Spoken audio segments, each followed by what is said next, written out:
Bienvenue sur votre podcast, la chaîne podcast du premier magazine qui influence positivement ta vie, Postemag.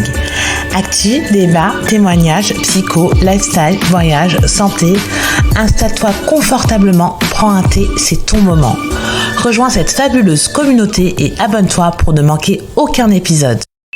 Hello la team, je vous retrouve aujourd'hui avec la talentueuse Marie-Louise et son chat Mocha pour une nouvelle pause musicale. Vous avez été nombreux à nous écouter pour la première, j'espère que vous apprécierez tout autant que nous, celle-là. Bonjour Marie-Louise, comment vas-tu aujourd'hui ? Bonjour Sarah, ça va, merci, ça va très bien, merci. Et toi ? Bah écoute, ça va. Toujours ce mauvais temps, mais bon, on va passer outre parce que je pense qu'il faut s'y faire, c'est l'hiver qui est là, donc bon. Ah oui, le froid est rude, c'est difficile. Ah, c'est clairement difficile, surtout qu'on a l'impression qu'on est passé du soleil au mauvais temps trop rapidement. Ouais, ça a été radical. Ouais, je suis toujours pas prête. On va pas avoir le choix là. Exactement. Alors, on va reprendre un petit peu notre rituel sur les pauses musicales. On demande aux artistes de se présenter, mais avec une petite particularité en chanson. Est-ce que tu peux jouer le jeu et te présenter en chanson? Oh waouh, c'est-à-dire que je raconte rapidement mon parcours en essayant de le chanter, c'est ça ? Exactement. Tu te trouves un petit rythme et... Ok, bon, on va essayer. Hein. Je m'appelle Marie-Louise. Je chante depuis pas mal de temps maintenant. J'avais l'habitude de rester dans ma salle de bain. Et puis un jour, on m'a forcé à chanter sur scène. Et j'ai adoré. Et depuis, je veux gagner ma vie en chantant sur scène devant des gens. C'est très bien. On est sur un bon échauffement là. Exactement. Exactement, un bon échauffement, ouais. Et du coup, tu dirais que tu chantais dans ta salle de bain. Donc tu t'es lancée comme ça du jour au lendemain. Alors pas tant, ça s'est fait, j'ai pris quand même plus de temps. C'est-à-dire que, en fait, je chante depuis toute petite, hein, à peu près comme tous les artistes. Mais je réservais le chant à ma salle de bain. Et ton chat. Et mon chat, voilà. Et en fait, après, j'ai fait le parcours classique des études, mon premier boulot, etc. Vraiment, au boulot, qu'ils organisaient un concert des talents donc, de l'agence. Et on m'a inscrite. Et en fait, on m'a presque, entre guillemets, forcée à le faire. Et je voulais pas du tout parce que j'avais jamais chanté devant des gens. Et finalement, je me suis lancée. Et puis en sortant de cette petite première scène, qui était quand même devant pas mal de gens, une petite centaine de personnes, j'ai adoré. En fait, avant la fin de la dernière chanson, je me suis dit, mince, j'ai pas envie de redescendre. Et j'ai vraiment eu ce truc de, en fait, j'ai trop laissé la musique réservée à la salle de bain. Et à ce moment-là, il fallait que... j'avais vraiment envie de m'y mettre plus sérieusement, quoi. Et donc, je me suis inscrite dans une première chorale où j'ai rencontré des gens super. J'ai passé des premiers tremplins jusqu'à ce que le confinement arrive, que j'écrive ma première chanson. Et je me suis dit, bon là, franchement, c'est un truc que je m'étais jamais imaginé faire. J'aimais bien reprendre mes chansons préférées, etc. Mais je me sentais pas capable d'écrire, de mettre sur papier mes ressentis, etc. Et à partir du moment où j'ai débloqué ce petit truc, je me suis un peu reconsidérée et je me suis dit en fait que c'était possible et que surtout c'était ce que j'avais envie de faire de plus en plus. Donc voilà. Ok, ouais, c'est tout un cheminement qui t'a permis de t'émanciper un petit peu de tes peurs et de te lancer, quoi. Tout à fait. Ouais, parce que j'étais vraiment, je le suis toujours, hein, assez réservée. Et en fait, le chant, ça me permet de sortir de ce côté un peu introverti et c'est ma manière à moi d'exprimer ce que je ressens, ce que j'arrive pas forcément à dire avec des mots dans une conversation comme ça ou des choses que je garde pour moi quand je chante et quand je suis sur scène. C'est ce qui me permet de le faire, quoi. Ok, je comprends. Et du coup, là, dans ton cheminement, dans ton parcours, est-ce que tu as un fun fact à nous raconter, quelque chose d'assez drôle qui t'est arrivé Alors, je sais pas si c'est fun, tu me diras. Bon, en vrai, c'est pas très très fun, je pense. Mais non, juste mon nom d'artiste. Donc, c'est Marie-Louise. Et en fait, pour la petite histoire, c'est que, en fait, c'est mon nom de famille.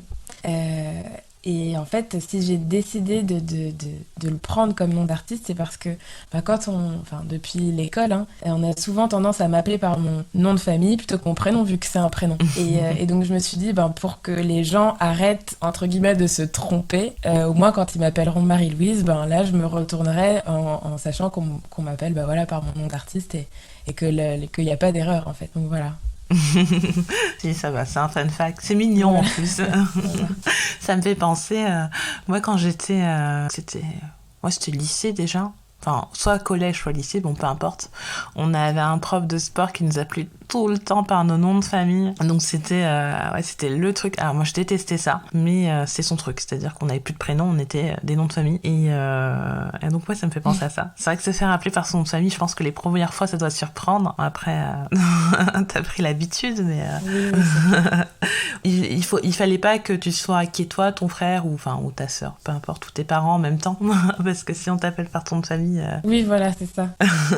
Mais ouais, c'est très bien. Puis je pense que ça rend hommage aussi à ta famille, un nom d'artiste qui est plein de sens en fait finalement. Bah ouais, non, c'est clair. C'est clair, je le faisais aussi pour ça, hein. C'est le petit clin d'œil à la famille de qui je suis très très proche et voilà.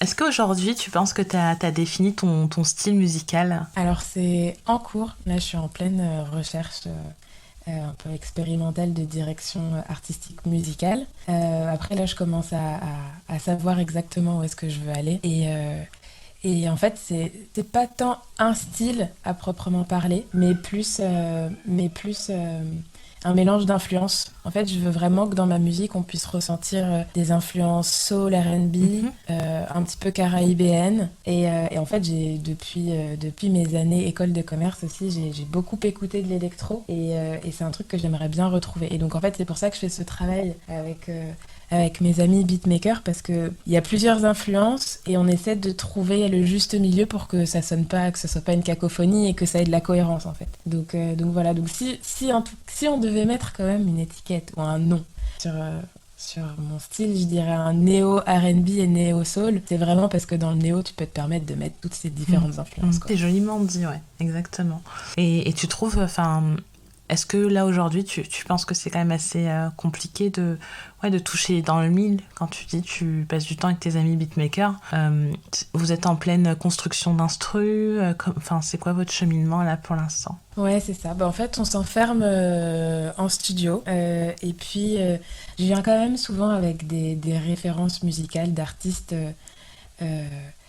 sur le moment où je me dis ok, on va essayer de faire un son en jouant autour de cette référence et ensuite on va composer ensemble, hein, c'est-à-dire que il va par exemple poser des accords au piano ou un riff à la guitare et à partir de ça on va construire, on va mettre des percus, je vais essayer de poser des top lines et en fait c'est vraiment de cet échange assez organique, naturel qu'on va se dire ok oui là ça sonne comme je l'entendais dans ma tête, c'est comme ça que je l'imaginais et en fait c'est comme ça qu'on arrive dans des directions et puis à force de faire on voit que le premier son ressemble au deuxième mais on sent qu'il y a quand même un espèce de fil conducteur et là en ce moment là sur les dernières chansons que je travaille, enfin sur les chansons que je travaille actuellement, on peut voir le lien avec celles que j'ai commencé à faire avec ces mêmes beatmakers. Donc je commence à vraiment me trouver dans ce que je veux faire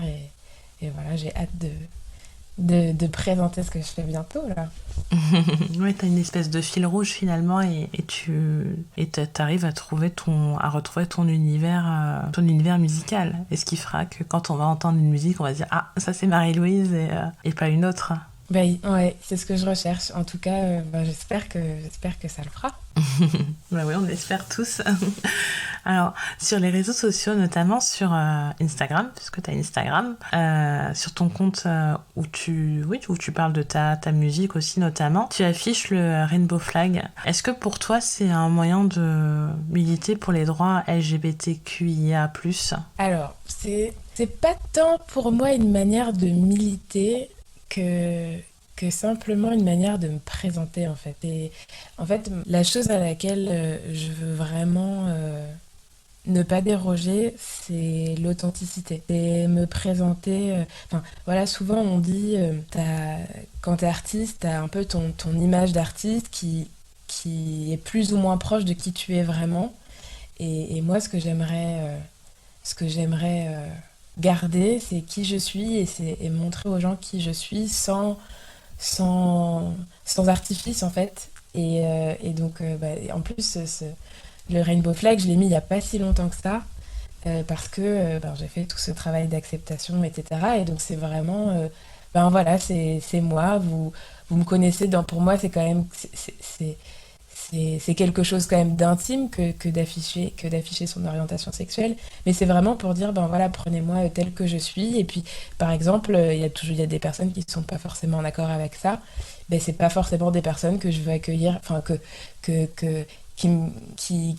enfin si ces personnes-là ne sont pas forcément ouvertes d'esprit et en accord avec ça, tant pis en fait, voilà. Oui, hein, en fait, tu ne feras pas en fait, tu ne fais pas de concessions. Finalement, tu ne joues pas. Enfin, c'est pas un jeu parce que ça a été. Je prends l'exemple, par exemple, de Ricky Martin qui a longtemps caché son homosexualité, mais c'était aussi un argument marketing. Je pense que sa maison de disques aussi lui a imposé de continuer à être un sex symbol pour la gente féminine. Mais c'est vrai que pour toi, c'est ta personnalité, il faut la prendre en entier, quoi. Il faut pas, tu vas pas répondre à une image marketing qu'on veut coller pour la coller, quoi. Voilà, c'est ça. C'est ça, parce que souvent aussi, bon, de moins en moins quand même maintenant, qu'on va pas se le cacher, mais ce qui est une certaine évolution et ce que je trouve important et cool dans la représentation. Mais pendant trop longtemps, les chanteuses de R&B et de R&B de soul ou les chanteuses noires, il fallait qu'elles soient sexy, il fallait qu'elles comme, attirent la gente masculine et en gros, je me dis que voilà, moi je veux être entière et pas forcément être stéréotypée comme ça a pu l'être depuis des années. Ouais, exactement. Et puis on voit surtout, qu'elles sont sexualisées et puis animalisées quand on regarde Ayana. Oh là là, pourquoi j'arrive pas à le dire aujourd'hui? Ayana Kamura, pas pourquoi je veux dire. Ouais. Quand tu vois la presse, comment elle l'a décrit, c'est vrai que ça a toujours ce côté un peu sexualisé et tigresse, tu sais. C'est limite si on l'appelle pas la panthère noire, quoi. Ouais, non mais je suis d'accord. En fait, il y a cette vraie dichotomie entre tous ces dictates qui tombent grâce à une meilleure représentation de toutes les identités différentes qu'il y a sur Terre. Et à la fois, donc ça c'est nous en tant qu'humains, les communautés, etc., ce qu'on arrive à faire évoluer. Et de l'autre côté, t'as tout ce qui est presse et institutions qui donne l'impression d'un côté d'être ouvert à ce truc-là et de l'autre, en tout cas dans le milieu artistique, même si encore une fois ça évolue, tout de suite ils sont les premiers à dresser ces stéréotypes et à réenfermer les personnes dans des cases, quoi. Ouais, c'est vrai. Donc, non, je comprends, c'est bien parce que je pense que c'est une part de toi et puis de toute façon c'est une part de toi, c'est toi et c'est ne pas laisser les gens t'enfermer dans une case dans laquelle tu ne souhaites pas être. Et puis c'est vrai que quand le doute subsiste, ça peut amener des rumeurs, des curiosités qui n'ont pas leur place, alors que là, tu choisis d'être entière et tu le montres, donc c'est tout à ton honneur pour le coup. Et tu as dit que c'était récent et que ça fait suite au fait que t'es réussi à assumer. J'aime pas trop ce mot assumer parce que c'est un travail d'acceptation, ouais. Ouais, on va dire accepter du coup. Et qu'est-ce que tu dirais à un jeune qui, lui, a du mal à accepter finalement son homosexualité ou sa bisexualité. Et mon premier conseil, c'est de s'entourer des bonnes personnes. de s'entourer des personnes ouvertes d'esprit, de personnes bienveillantes, euh, de personnes qui ont accepté aussi cette orientation sexuelle, si c'est le cas en tout cas, euh, pour avoir des conversations qui ne soient pas nocives et qui soient vraiment enrichissantes et qui puissent leur permettre de trouver les clés en fait de l'acceptation parce que c'est un chemin qui est très personnel mais qui peut être nourri, enfin comme voilà la représentation ça aide à ce travail d'acceptation et de la même manière que si on a la possibilité d'échanger avec des personnes qui sont passées par ce process ou qui sont en process, c'est ce qui est clé et c'est ce qui permet de faire son chemin et c'est ce qui est important. Et après, si on n'a pas la chance ou qu'on n'ose pas ou qu'on n'a pas autour de nous des personnes qui sont dans ce, dans ce process ou qui sont acceptées, etc., il y a aussi la possibilité d'en parler avec un professionnel parce qu'il y a des professionnels qui ont ces spécificités de problématiques identitaires, orientation sexuelle, qui ont cette spécialité et qui sont à même à aider les personnes qui sont, encore une fois, dans ce process, qui se posent des questions, qui rencontrent des barrières dans leur acceptation. Et voilà, pour moi, c'est vraiment faire son chemin seul parce que c'est quelque chose de, de personnel, oui, mais c'est important d'en discuter parce que c'est comme ça qu'on lève les barrières et donc auprès de personnes qui l'ont vécu ou simplement de personnes qui sont ouvertes d'esprit ou de personnes ou de professionnels, quoi. Et toi qui as eu les deux, du coup, tu as eu une activité salariée et tu dans le monde artistique. Est-ce que tu as vu des barrières ou des freins ou est-ce qu'au contraire, quand toi tu t'es accepté, tu t'es rendu compte que finalement les gens autour l'acceptent aussi. On n'a pas à l'accepter finalement, c'est comme ça et pas autrement, mais est-ce que tu t'es dit les réactions finalement autour, j'ai pas perdu tant de gens que ça et les gens sont plutôt ok avec ça, ils sont plutôt cool avec ça, ou au contraire t'as été surprise parce que tu t'es dit les mentalités n'ont pas tant évolué que ça? Ça dépend. En fait, j'ai la chance d'être entourée d'amis ouverts d'esprit et donc auprès de mes amis, ils l'ont très bien reçu. Enfin, en tout cas, j'ai eu la chance aujourd'hui de ne pas avoir été confrontée à des commentaires, une espèce de virulence, quelque chose de très négatif. En tout cas, que ce soit au travail ou que ce soit dans ma vie artistique ou auprès de mes amis. Après, ce qui reste un petit peu compliqué parfois, c'est la famille, parce que voilà, je suis antillaise et c'est vrai que c'est pas quelque chose qui est ancré entre guillemets dans les mœurs et qui est forcément accepté. Mais ça fait son petit bonhomme de chemin. Et voilà, et puis de toute façon, c'est qui je suis. Exactement. Enfin, c'est-à-dire qu'au tout début, c'est quelque chose qui pouvait me...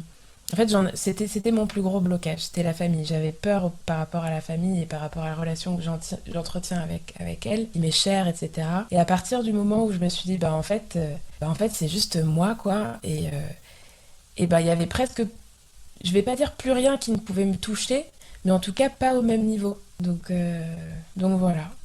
Ah oui, et puis c'est ça, finalement, comme les autres, en gros, t'as pas besoin de l'approbation des autres pour être ce que tu es. Finalement, c'est vrai qu'il faut, c'est peut-être plus facile à dire qu'à faire, mais il faut faire son bout de chemin et se dire que ceux qui montent dans le train en même temps que toi monteront dans le train et puis le reste, malheureusement, ils resteront sur le quai de la gare, quoi. Mais ouais, c'est ça. Et surtout, c'est pas grave. C'est pas grave, ça n'empêche pas d'avancer. C'est la vie. C'est un chemin de vie, c'est une histoire de vie. Et puis c'est comme ça, il y a des personnes que tu rencontres, des personnes qui sont finalement mises de côté en fonction de tes choix de vie, même si ça, en l'occurrence, pas vraiment un choix de vie. Mais voilà, et qu'il y a rien de grave. Le plus important, c'est d'être en accord avec qui on est. Même si, oui, c'est normal, il peut y avoir des déceptions, parce qu'on n'imaginait pas qu'une telle personne puisse avoir cette réaction-là. Ça fait mal sur le moment, mais ça n'empêche qu'on y voit plus clair ensuite enfin, on y voit plus clair avec les personnes avec lesquelles on est en mesure d'avancer et d'évoluer et de grandir, quoi. Bah écoute, merci pour ces mots. Parce que je pense que ça peut faire beaucoup de réconfort à certaines personnes qui ont peut-être du mal à en parler. C'est vrai que ça reste un sujet d'actualité, même si on est en 2022. Et justement, je pense que oui, afficher le rainbow flag, enfin, ne pas avoir de gêne ou de honte, ou peu importe à dire qui tu es, bah, peut permettre aussi à d'autres de Ouais. se dire, bah, on peut, enfin, la vie continue et il peut librement être comme il veut être, sans pour autant le vivre mal ou avoir des embûches, des embûches à ne plus savoir comment s'en sortir ou autre. Donc, Ouais, non, faut se dire qu'il y a toujours il y a toujours une porte de sortie. Il y a toujours une porte de sortie. Trouver cette lumière au bout du tunnel, elle est jamais évidente, mais faut rester positif et se dire que qu'on est un peu on est maître de notre destin et on est acteur de notre vie, quoi. Donc il ne dépend que de nous, que d'agir et voilà. Parfois c'est pas simple, mais d'être entouré et de communiquer, c'est ce qui compte le plus, ouais. tu nous as dit au départ que tu t'étais mise à la composition, que maintenant tu es auteur-compositeur. Comment est-ce Oui. que tu as fait du Ouais. coup pour te lancer? Comment tu trouves l'inspiration? Est-ce que tu aimerais composer pour d'autres artistes? Alors, l'inspiration, au début, ben, comme je te le disais, c'était... j'ai écrit ma première chanson pendant le deuxième confinement.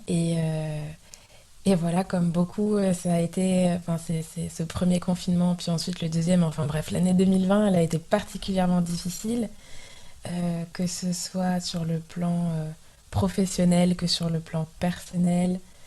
Et en fait, ben, c'est vraiment de mon histoire, de ma souffrance, parce que je suis quand même passée par ouais, une période pas rose. Et en fait, j'avais commencé à tenir un petit carnet où j'écrivais ce que je ressentais, euh, ma tristesse, ma déception, ma fatigue. Et aussi, j'étais justement dans ce travail d'acceptation. Ça a vraiment été tout un mélange de sentiments et d'épreuves que j'avais besoin de coucher sur papier. Entre-temps, c'est vrai que j'avais travaillé des instrus avec mes beatmakers, mais sur lesquels j'avais jamais rien imaginé, quoi. Et je me suis dit, bon, bah tiens, j'écris d'un côté, j'ai ces instrus qu'on m'avait partagés et sur desquels j'avais jamais rien fait. Et en fait, j'ai commencé à essayer de poser ces quelques mots sur cet instru. Et donc voilà, donc l'inspiration, en gros, pour l'instant, elle vient surtout de moi et de mon vécu et de mes émotions et de ce que je ressens et de ce que j'observe au quotidien. Et là, je commence à faire un mix entre ma vie et celle des autres parce que j'observe beaucoup et les relations humaines, je trouve ça hyper intéressant, la manière dont les gens échangent, se comportent entre eux, etc. Et du coup, je m'inspire de plus en plus aussi des histoires autour de moi, que ce soit de mes amis, de mes familles, etc., que je retranscris. Et voilà. Et après, pour ce qui est de composer pour d'autres, j'y suis. En fait, je suis toujours dans ce travail de légitimité déjà pour moi, de me considérer comme auteur et compositrice. Euh, donc je préfère, pour l'instant, j'ai besoin encore de travailler mon écriture, ouais, de travailler mon écriture pour ensuite euh, me dire que je pourrais peut-être aider d'autres. Voilà. Donc je peux donner des petits conseils, parfois en tout cas sur moi, mon process d'écriture, mais, mais, mais, mais je me suis jamais encore posée vraiment avec une Mm. personne pour Et je écrire pense que avec oui, puis elle. tu as peut-être encore Voilà. beaucoup de choses à dire sur toi, ton environnement et, et donc du coup, avant de passer aux autres et leurs histoires aussi à eux, et c'est vrai que c'est plutôt quelque chose enfin, dans un futur, quoi. Là, aujourd'hui, t'es dans ta construction. Ouais, c'est ça. Ouais, ouais, je suis dans... Exactement, c'est ce que tu dis. Dans ma construction, et puis... Et j'ai tellement de trucs à dire aux gens, des messages à faire passer, qui sont personnels, mais qui, j'espère, euh, pourront, entre guillemets, des messages, enfin, que les gens puissent se retrouver dans ce que je dis et que ça puisse faire écho avec ce qu'ils vivent et que et voilà, enfin j'ai tellement enfin pour l'instant tellement de trucs à dire pour moi que c'est là-dessus que je me concentre, mais bien évidemment après si j'ai envie de partager ce truc-là avec un autre artiste, un ou une autre artiste, ben je le ferai avec plaisir quand j'aurai déjà peaufiné mon petit truc de mon côté, quoi.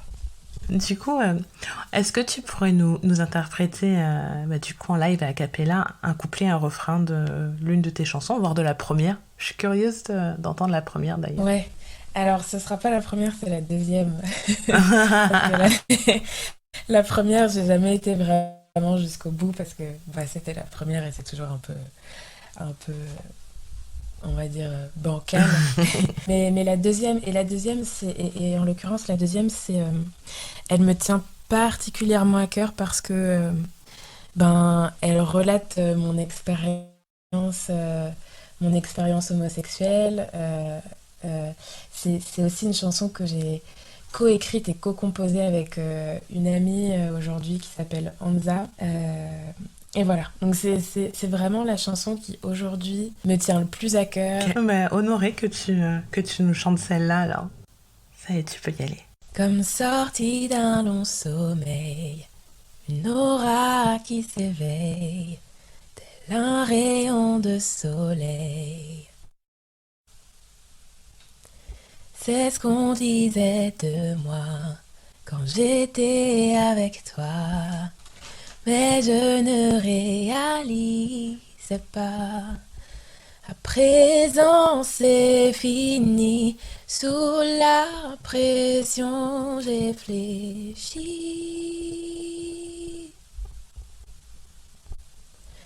Conjugué au féminin, nos deux corps, tu te souviens?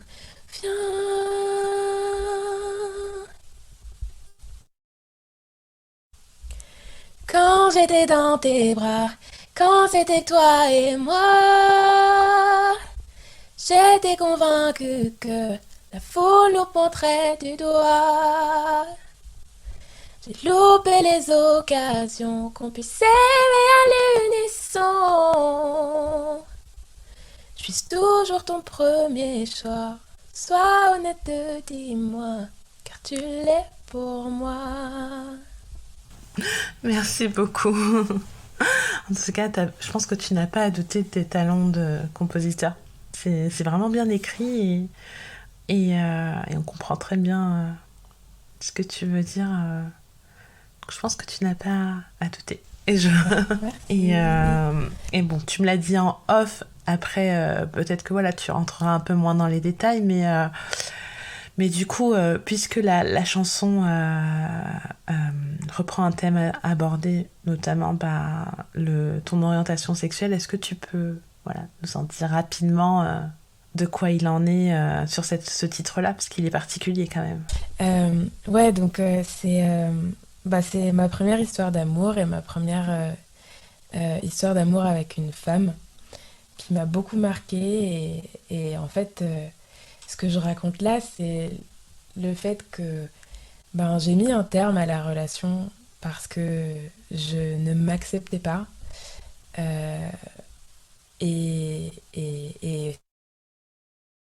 j'ai longtemps regretté parce que ben, après ce travail d'acceptation, je suis retournée vers elle et malheureusement, bah, il était trop tard, quoi. Il était trop tard et elle avait fait, elle, son petit bonhomme de chemin et rencontré une nouvelle personne. Et donc moi, j'étais là à lui dire, mais en fait, c'est bon, je sais qui je suis, je veux qu'on reprenne et de la meilleure des manières. Et malheureusement, bah, elle n'était plus là pour l'accueillir. Mais bon. Mmh. Ouais, la fin n'a pas été heureuse, mais comme je dis souvent, c'est qu'il y a une autre fin heureuse, bien plus heureuse qui t'attend, Mm.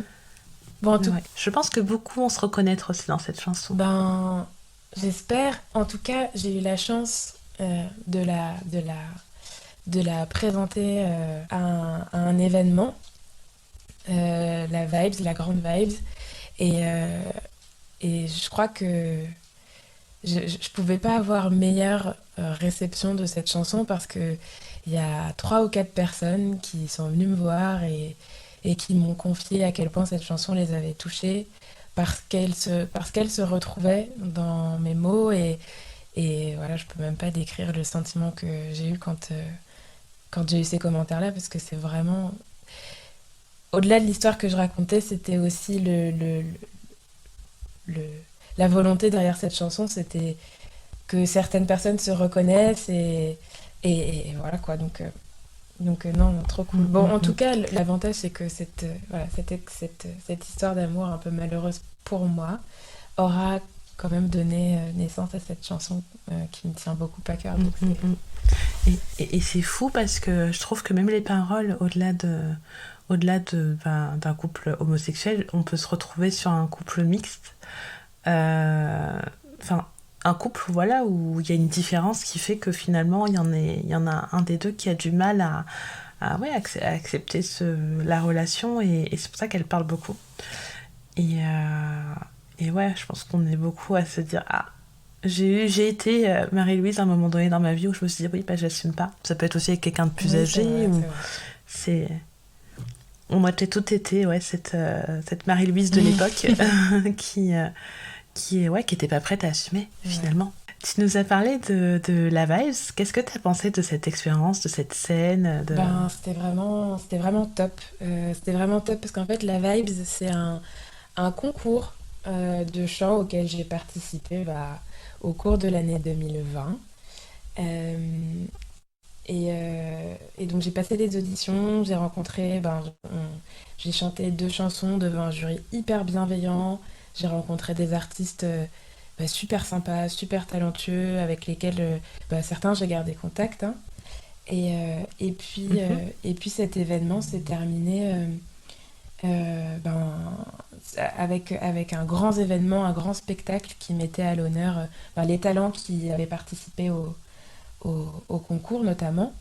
Le spectacle qui s'appelait La Grande Vibes. Et donc là, on a pu chanter les chansons de notre choix. Donc moi, à l'époque, j'avais fait une reprise de Liane Lavas, une chanson que j'aime beaucoup, et une chanteuse que j'adore. Et cette chanson, ma compo. Euh, et le public était déjà hyper divers euh, et hyper bienveillant. Et non, c'était une super expérience. Je remercie d'ailleurs Big Up à Brice qui était à l'organisation de tout ce projet. Qui justement, d'ailleurs, il y a une saison 2 là qui s'est faite cette année. Ouais, Ouais, qui voilà. arrive. Donc merci à lui. Pareil, c'est une personne incroyable qui, grâce à lui, m'a fait te rencontrer quand même, faut le dire. Et voilà, la Vibe, c'est une super expérience tant personnelle parce on fait des rencontres hyper intéressantes que professionnelles parce que bah, dans ce public-là, il y a des personnes, il y a des professionnels et qui, en fait, voilà, c'est un événement qui ouvre des portes aussi sur le plan professionnel. Donc, pour tous les chanteurs, chanteuses qui, euh, qui ont envie voilà, de se représenter, de chanter devant un public et puis de se professionnaliser, bah, je vous invite à vous renseigner sur ce concours et sur ce super spectacle. Merci pour ton instant pub de la Vibes. Mais j'adore, moi j'adore c'est vrai que j'adore la Vibes, j'adore ce que fait Brice et c'est vrai que c'était un sacré enjeu et je suis contente que ça revienne encore en 2023 à la Grande Vibes parce Ouais. que Ah c'était un non, beau franchement. spectacle et Ah ouais, c'est clair. C'est clair. Non, franchement, c'est enfin, que des personnes sympas. tous amoureuses de la musique, amoureuses du chant. Enfin, il n'y avait pas du tout ce- cet esprit de compétition comme on peut trouver dans d'autres trucs. C'était vraiment comme si on était une grande bande d'amis, de potes qui voulaient chanter ensemble devant des gens. Enfin, c'est top. Ouais. Là, c'était la vibes family. Ouais, exactement. Alors, j'ai vu sur Instagram aussi qu'on pouvait te retrouver en tant que choriste au sein de Sankofa Unit. Je sais pas si je l'ai Yes. bien Ouais, c'est le prononcé. Sankofa Unit. Ouais. Est-ce que tu peux nous en dire un peu plus sur cette jolie aventure? Oui, oui, oui. Bah, alors, le Sankofa Unit, je l'appelle, bon, quand je fais mes petites stories, mes petits posts, la Sanko Family aussi, parce que, en fait, tout a commencé en 2020, cette fameuse année, ça a vraiment été le tournant Ta pour moi. renaissance. Ouais, voilà, exactement. Où j'ai passé, en fait, il y a un concours qui s'appelle le Sankofa Soul Contest, voilà, qui est un tremplin qui met en avant des artistes autour de la soul music. Et donc j'ai passé ce tremplin en mars 2020, juste avant le premier confinement. Et ça s'était super bien passé. Et, euh, et plus tard, en année 2020, j'ai été appelée par la chef l'organisatrice du Sankofa Soul Contest, qui est aussi la chef de chœur de la chorale, qui s'appelle Joby Smith, que je porte dans mon cœur, mais d'une manière on ne peut pas savoir. Je l'adore, vraiment. C'est une femme que j'aime beaucoup, qui m'a appelée pour un événement avec la chorale. euh, et un événement, enfin une invitation que j'ai acceptée et j'ai passé un super moment. J'ai rencontré les membres de la chorale. Euh, à l'époque, c'était pour le lancement de, de la collection Aya Nakamura et Undies. Donc il y avait un événement privé avec la presse, etc. Et Aya Nakamura voulait que la chorale puisse représenter ce soir-là. Et, et c'était un événement magique. Et à partir de ce moment-là, je me suis dit, mais en fait, euh, euh, c'est quelque chose que j'ai envie de faire et que j'ai envie de partager. Non seulement ça me permet de m'améliorer en termes de technique vocale, mais aussi de partager la musique. Alors nous, notre répertoire, c'est un répertoire qui est essentiellement gospel. Euh, et après, c'est vrai que on a la chance d'être appelé sur des, sur différents événements, des plateaux télé.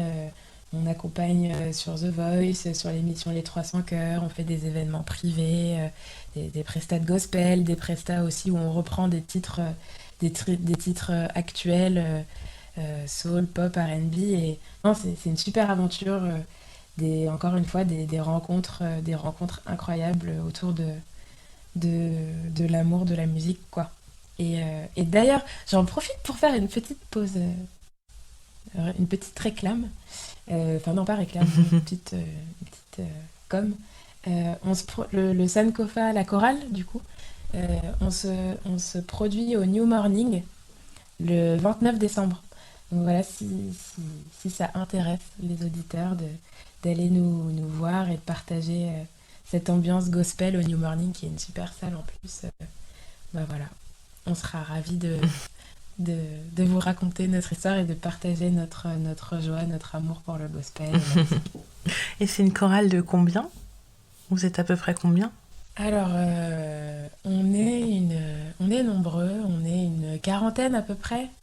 On est une quarantaine, ouais. Donc après, c'est une grande famille et puis et c'est une chorale semi-professionnelle en fait. Donc il y a des personnes qui sont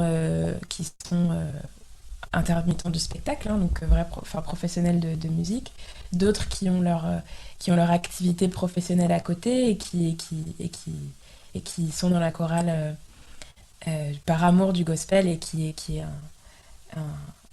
comment dire, un loisir, si je peux appeler ça comme ça. Et on se retrouve tous voilà, pendant nos répètes et pendant les événements. Quoi. c'est vraiment top. Ok, génial. Génial, génial. On va passer à notre dernière petite partie. Et là, c'est la partie où on est un peu curieuse sur toi. Même si je pense que dans ce podcast, on a quand même un peu creusé en profondeur. Donc là, on passe sur l'instant confidence. Qu'est-ce que tu écoutes en ce moment? Alors, en ce moment, comme d'hab, j'écoute tout, tout type d'artistes de style de musique. C'est un mélange de gospel avec... j'ai écouté le dernier album de Stormzy, là, dernièrement, que j'aime beaucoup, j'adore cet artiste. Euh, J'écoute aussi depuis... alors, on est vraiment sur l'instant confidence. Depuis la, la Starac, là, qui a repris. Il y a pas mal de... Enfin, pas mal. Bah, des chansons des candidats de la Starac que j'écoute, notamment la chanson d'Anisha, la gagnante, que j'aime beaucoup cette Ah chanson.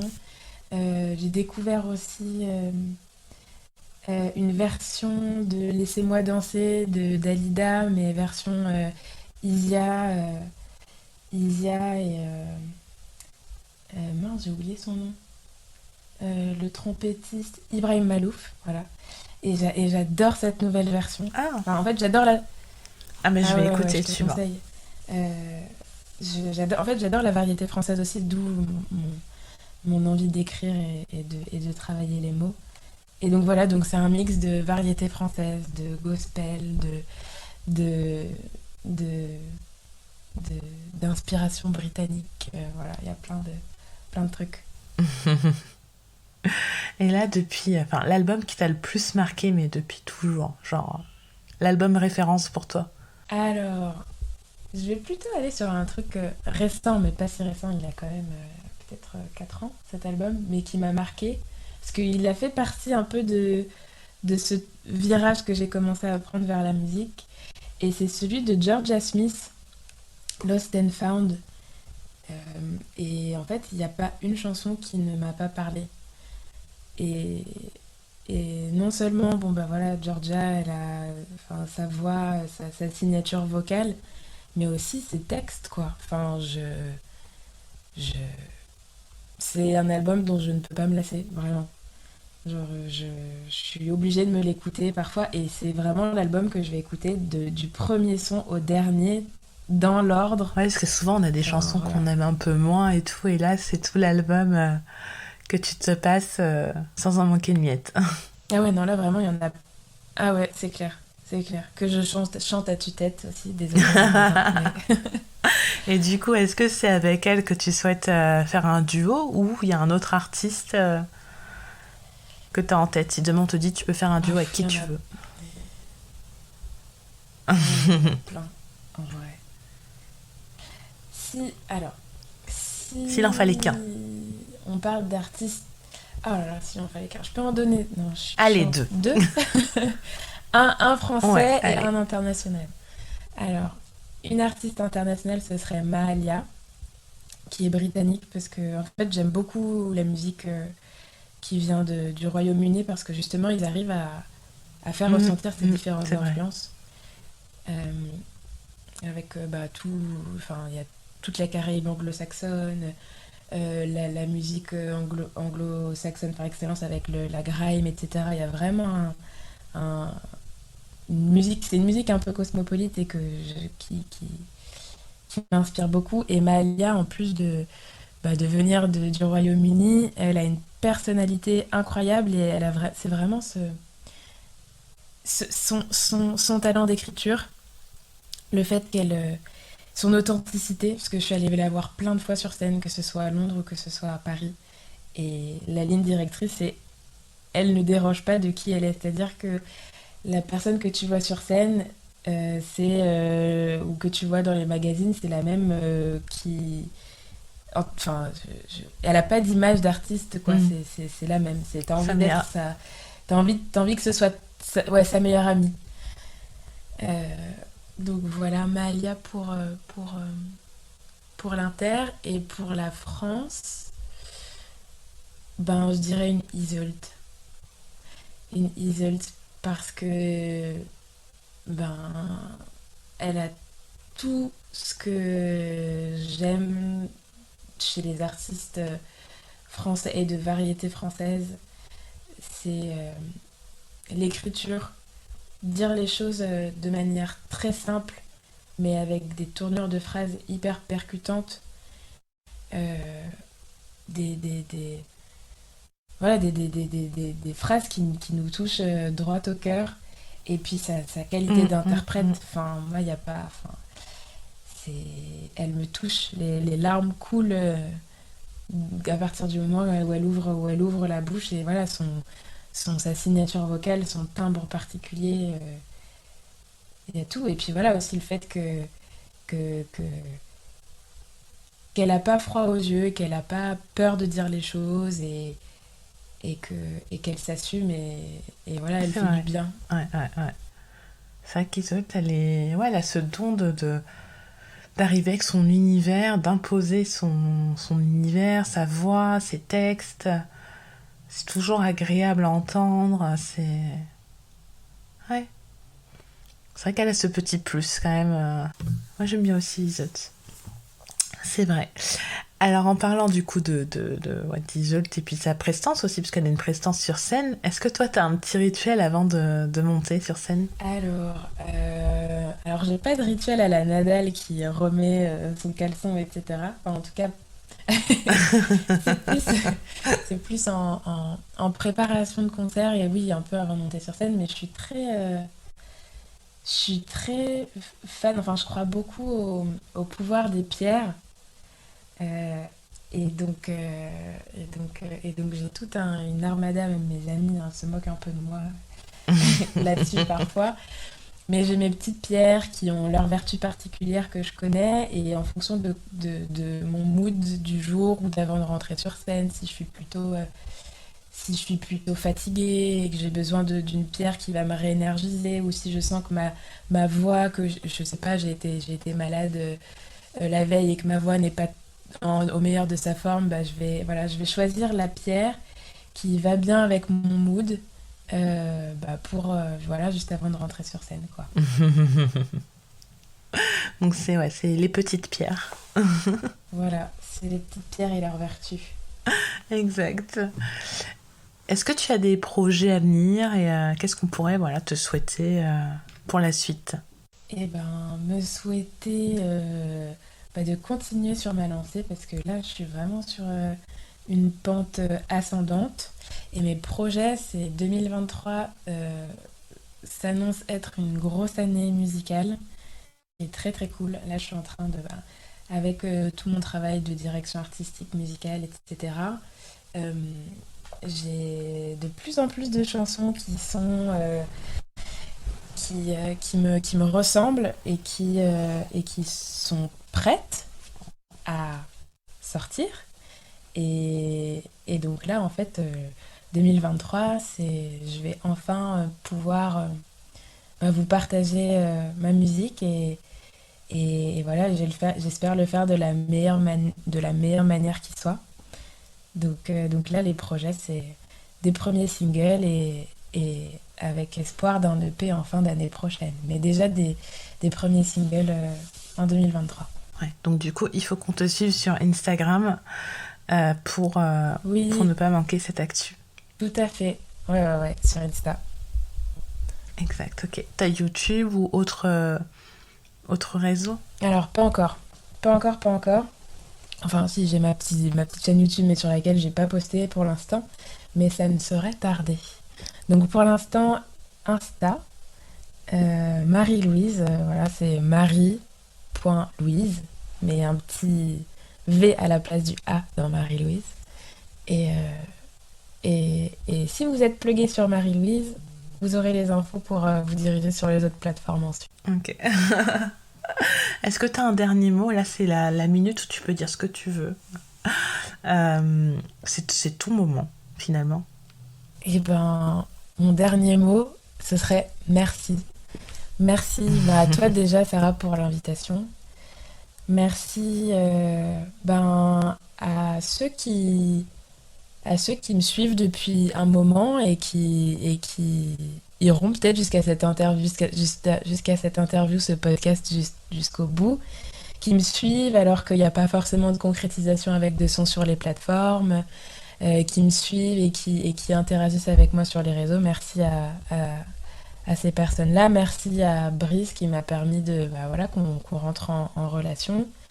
Et puis voilà, j'ai vraiment ce sentiment de gratitude et d'être super contente de ce qui se passe autour de moi là musicalement et qui me donne du boost pour la suite. Et j'ai hâte d'être en 2023. Il y a du taf, mais j'ai hâte. J'ai hâte de partager mon univers et puis d'avoir des premiers retours aussi dessus. Bah écoute, moi je te remercie parce que tu as été hyper transparente et tu as partagé avec nous ton univers. Et je trouve que c'est toujours agréable en fait de comprendre, enfin d'essayer de comprendre du moins la personne qu'on écoute. Et merci de t'être prêtée au jeu, de nous avoir interprété ta musique. Et j'espère qu'on te retrouvera bientôt, oui, parce que nous on attend la suite et on va suivre ça de très près parce que t'as une très belle voix et t'as une très belle écriture, donc très belle plume. Donc on a hâte d'être en 2023 et puis on donnera de toute façon des nouvelles de ce qui se passe à ceux qui nous écoutent ou ceux qui nous lisent. Yes, merci beaucoup et c'est un réel plaisir en tout cas. Merci à toi. Puis pour les autres, on se retrouve très vite sur la podcast. Si vous êtes satisfait de cet épisode, n'hésitez pas à le liker et à le partager à vos proches, c'est gratuit. Si ce n'est pas encore le cas, vous pouvez aussi vous abonner.